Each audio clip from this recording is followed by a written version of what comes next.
नमस्कार साथियों, कैसे हैं आप सब लोग। उम्मीद करता हूँ आप सब लोग अच्छे होंगे।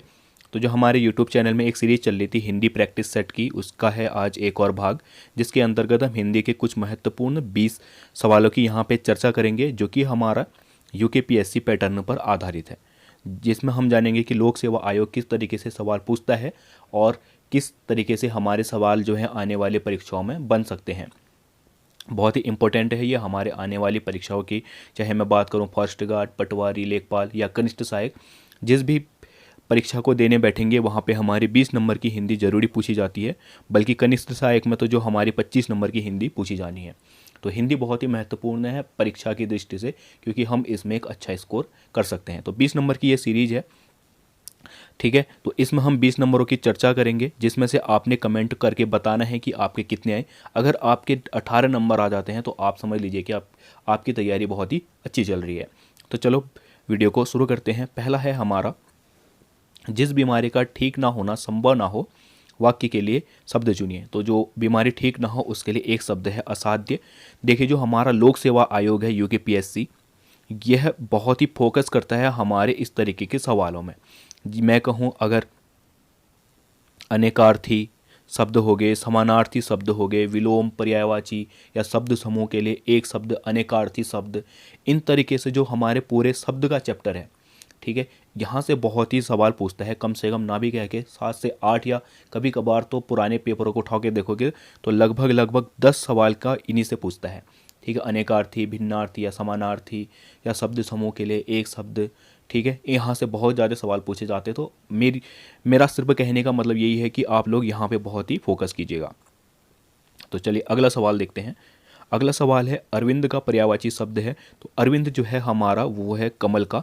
कमल का शब्द पर्यायवाची क्या है हमारा? अरविंद। चलो देखते हैं। आप शुद्ध वर्तनी यहाँ पे छाटिए। तो शुद्ध वर्तनी क्या होगी? हमारी अधःपतन होगी, ठीक है। अधःपतन क्या है यहाँ पे? शुद्ध वर्तनी है, यानी कि ऑप्शन बी क्या हो जाएगा हमारा? सही हो जाएगा। फिर इसके बाद है दूसरा, शुद्ध वर्तनी का चयन कीजिए। तो यहाँ पे जो हमारी शुद्ध वर्तनी है वह है अभिषेक, बाकी सब क्या है यहाँ पे? अशुद्ध है। फिर है अगला सवाल, मैथिली किस भाषा के अंतर्गत आती है? तो मैथिली आती है हमारी बिहारी हिंदी के अंतर्गत, ठीक है।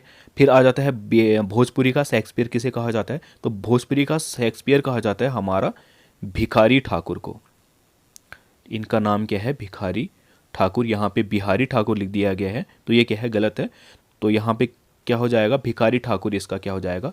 राइट आंसर हो जाएगा। इनको क्या कहा जाता है? भोजपुरी का शेक्सपियर कहा जाता है। चलो अब देखते हैं अगला सवाल। अगला सवाल क्या कहता है हमारा कि प्रथम राजभाषा आयोग की स्थापना कब हुई थी? तो प्रथम जो राजभाषा आयोग था उसकी स्थापना हुई थी हमारी 1955 में, यानी कि ऑप्शन बी क्या हो जाएगा यहाँ पे? सही हो जाएगा। फिर है, पेट में दाढ़ी होने का अर्थ है। पेट में दाढ़ी होने का अर्थ होता है हमारा छोटी उम्र में ही बुद्धिमान होना, ठीक है, या कम उम्र में ज़्यादा क्या होना? चालाक होना या बुद्धि ज़्यादा होना उम्र की अपेक्षा, ठीक है। तो ये क्या हो जाएगा? इसका ऑप्शन बी क्या हो जाएगा यहाँ पे? सही हो जाएगा। फिर चलो आगे बढ़ते हैं। अब अगला सवाल है, गागर में सागर भरने का कार्य किस कवि ने किया था? तो ये किया था हमारा बिहारी लाल ने, यानी कि ऑप्शन सी क्या हो जाएगा यहाँ पे? सही हो जाएगा। इन्होंने जो कवि हमारे कविता या साहित्य में की बात करें तो वहाँ पे हमारा गागर में सागर भरने का काम किया था। चलो अब देखते हैं अगला सवाल, उन्नयन में कौन सा उपसर्ग है? तो जो हमारा उन्नयन है इसमें है उत, ठीक है, क्योंकि अगर मैं इसको तोड़ूं तो ये क्या हो जाएगा? उत धन नयन। यहाँ पे मुख्य जो शब्द है नयन है, और उत क्या है हमारा? उपसर्ग है, यानी कि ऑप्शन ए क्या हो जाएगा यहाँ पे? सही हो जाएगा। फिर है अगला, मिट्टी का तत्सम। तो मिट्टी का तत्सम होता है हमारा मृत्तिका, यानी कि ऑप्शन सी क्या हो जाएगा यहाँ पे? सही हो जाएगा। फिर है, नमक किस भाषा का शब्द है? तो नमक है हमारा फारसी भाषा का शब्द, ठीक है। यहाँ पे फारसी गलत लिखा है, तो नमक किसका हो जाएगा? फारसी भाषा का शब्द हो जाएगा। फिर है हमारा अगला सवाल, हाथों हाथ में समास। तो हाथों हाथ में होगा हमारा अव्ययी भाव समास। देखिए, समास की एक वीडियो मैं पहले ही डाल चुका हूँ और उसका प्रैक्टिस सेट भी डाल चुका हूँ, प्लेलिस्ट में आप जाके देख सकते हैं। फिर है, भारत में कुल भाषा परिवारों की संख्या। तो कुल भारत में कुल भाषा परिवार है हमारे 4, जिसमें सबसे बड़ा भाषा परिवार है हमारा भारोपीय। फिर आ जाता है हमारा द्रविड़, फिर आ जाता है हमारा तीसरा ऑस्ट्रिक, फिर आ जाता है चौथा हमारा चीनी तिब्बती। ठीक है, और वैसे ही विश्व की बात करें तो विश्व की जो मैं कुल भाषा परिवार है 12 या 13 भाषा परिवार है, कहीं पे 12 दिया गया है और तो कहीं पे 13 दिया गया है, इतना ज़्यादा पूछेगा नहीं। चलो अब देखते हैं अगला सवाल कि हिंदी की आदि जननी किसे कहा जाता है। तो हिंदी की आदि जननी किसे कहा जाता है, हमारा संस्कृत को। ठीक है, फिर भाषा का आरंभ होता है। देखिए किसी भी भाषा का आरंभ हमारा किससे होगा, ध्वनि से। ध्वनि से ही मिलके क्या बनेगा, शब्द बनेगा, और शब्द से मिलके क्या बनेगा, फिर वाक्य। ठीक है, शब्द से मिलके क्या बनेगा, वाक्य। तो हमारी भाषा की का आरंभ या सबसे छोटी इकाई कहें तो वो कौन सी हो जाएगी, हमारी ध्वनि हो जाएगी। ठीक है, और सबसे छोटी चीज़ अगर ध्वनि की जगह यहाँ पे वर्ण भी होता तो वो क्या हो जाएगा, ध्वनि या वर्ण क्या है, सबसे छोटी इकाई है किसी भी भाषा की। ठीक है, तो चलो अब बढ़ते हैं आगे। अगला सवाल है हमारा मतैक्य में कौन सी संधि है। तो मतैक्य में होगी हमारा वृद्धि संधि, क्योंकि अगर मैं इसका संधि विच्छेद करूं तो ये क्या हो जाएगा, यहाँ पे हो जाएगा ये मत धन ऐक्य। ठीक है, और यहाँ पे अगर बात करें तो यहाँ पे लास्ट अंतिम वर्ड क्या है, और फिर क्या है, शुरुआत किससे हो रही है, ऐ से। तो इसका क्या बन रहा है, वृद्धि ही हो रही है, किसमें, मात्रा में। तो ये क्या हो जाएगा, वृद्धि संधि। जहाँ पे क्या हो, मात्राओं में वृद्धि हो उसको क्या कहा जाता है, वृद्धि संधि कहा जाता है। यहाँ पे भी हमारा क्या बन रहा है, ऐ बन रहा है ना, मतैक्य। तो इसमें क्या हो जाएगी, ऐ मतलब कि वृद्धि हो रही है यहाँ पे, तो इसमें कौन सी संधि हो जाएगी, हमारी वृद्धि संधि। फिर है तत्सम शब्द का चयन कीजिए।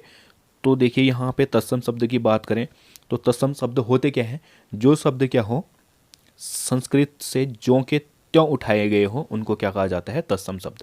अब जैसे बारात है, ये क्या है, हमारा तद्भव शब्द है। तद्भव मतलब क्या होता है, जो शब्द हमारा तत्सम संस्कृत से आया तो हो पर उसने क्या कर लिया हो, परिवर्तन कर लिया हो। जैसे हम बारात की बात करें तो इसका जो तत्सम शब्द है वो है वर यात्रा। ठीक है, ये तो इसका वर यात्रा क्या हो जाएगा, तत्सम। तो बारात क्या हो गया, तद्भव।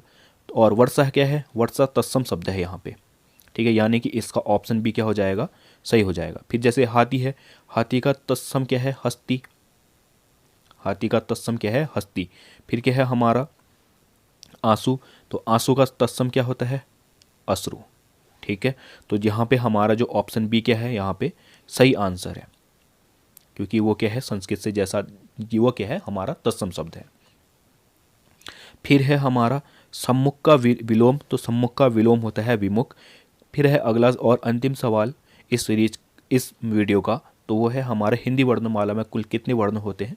तो हिंदी वर्णमाला में कुल 52 वर्ण होते हैं, स्वर और व्यंजनों को मिला के। तो ये थी आज की वीडियो जिसमें हमने हिंदी के 20 सवालों के बारे में चर्चा की है। अगर आपको वीडियो पसंद आई है तो वीडियो को लाइक ज़रूर कर देना, शेयर कर देना, और चैनल में अगर नए हो तो चैनल को सब्सक्राइब जरूर कर देना। चलो मिलते हैं अगले वीडियो में, तब तक के लिए खूब ध्यान से पढ़ें, बाय।